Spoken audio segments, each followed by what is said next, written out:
بسم الله الرحمن الرحيم.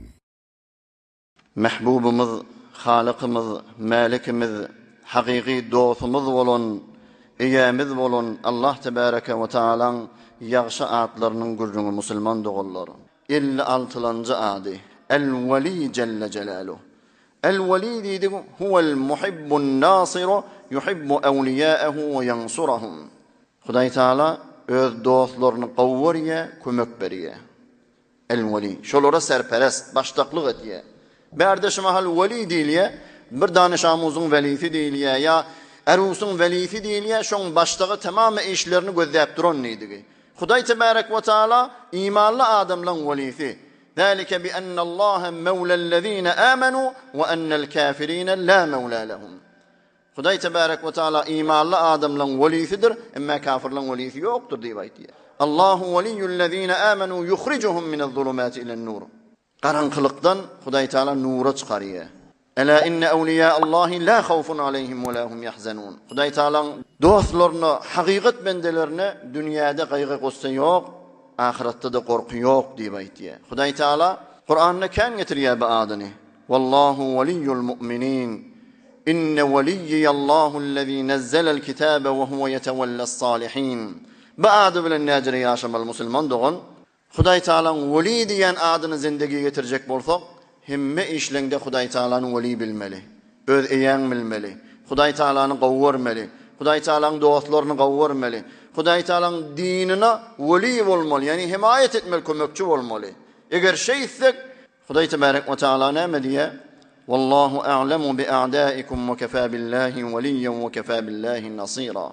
Hudaý Taala düşmanlaryny tanyp duragym. Hudaý Taala size weli bolup kafirdir, Hudaý Taala size kömekçi bolup kafirdir diýär musulman dogan. Hazreti Ömer ibn Abdülaziz rahimehullah ölüm meriçiligine ýatypdy diýär. Şonu Meslemet ibn Abdülmelik diýen bir adam gelip, ey halife-i adil, sene fani dünýäden baqiýe göçüp barýan. Ýöne bir iş etdiňken bir on çoklu gawy awadan iş dä diýär. 12 sany oglunma, hiç gaýsyna Beytul Maldan bir mali bermedin. Bu kadar iş çektin olardan. Hukumetdaride bu kadar işlettin olary. Emma hiç gaýsyna bir mali bermedin. Şolara bir az Beytul Maldan mal bersen, senden soňra bir awraýly giňişirlikde ýaşasa näet ýa diýip aýtdy. Olara inanmaýanny bolsaň, men ýalak ýa öz etimad etýän adamlaryň birine bir biz özümiz olara harja diýildi. Bir ol beýdip de ellerini boş goýup gitme diýip aýtdy. Şonu gaty narahat boldy, gahry geldi diýe. Meni bir oturduň diýdi. Bunu oturtdular. Sen neydi ey mesleme diýdi.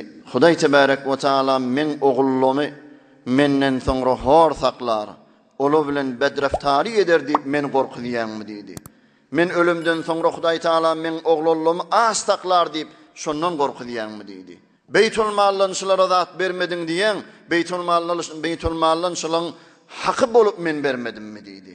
Ondan soňra da diýen, maňa tawşyr ýa öz etimad etýän adamga tawşyr diýip aýtýan, inne waliyallahu allazi nazzala al-kitaba bil haqq we huwa yetawallas-salihin.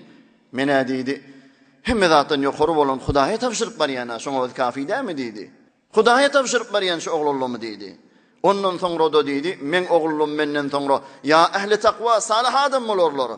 Takwa adam bolsa Hudaý tebarek we taala aýtýar, "Ve men yettaqillaha yej'al lahu mahrajan we yerzuqhu min haythu la yahtasib." Her kim Hudaý Taaladan takwalyk etse, gorksa Hudaý Taala hesap etmeýän ýerinden ona rızky ruzi berer diýip aýtýar. Ya da bir naferman asi adam bolar. Ey asi adam bolsa men şu mahallan Beytul Mallardan olara mal beripdi. Ola da men ölümden soňra günah ýoly harj edip de men olara näme diýip günah barada men arka bolaýyn diýip aýtdy. Oglanlar bir çağırın ýanyma diýdi. 12 sany ogluny getirdiler. Bir gözledi ýüzlerini bir göz ýaş etdi.